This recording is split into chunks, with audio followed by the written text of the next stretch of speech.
আমি শর্ট করতেছি, তাহকিক উলামা একরাম করে নিয়েন, আমি শুনায়া দিয়া যেতেছি আপনাদেরকে।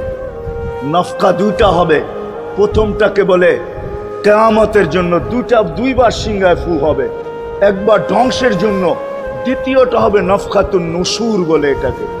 দ্বিতীয়টা আমাদেরকে কবর থেকে উঠানোর জন্য হবে।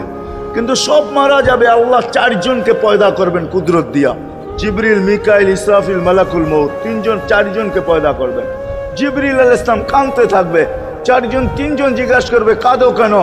এখনই ইসরাফিলকে সিংহায় ফু দেওয়ার হুকুম হবে নফকাতুন নুশুরের জন্য, আমাকে হুকুম হবে বন্ধুকে নিয়ে আসো মাকামে মাহমুদে, আমি মৃত্যুর পরেই ভুলে গেছি ওনার কবর কোথায়।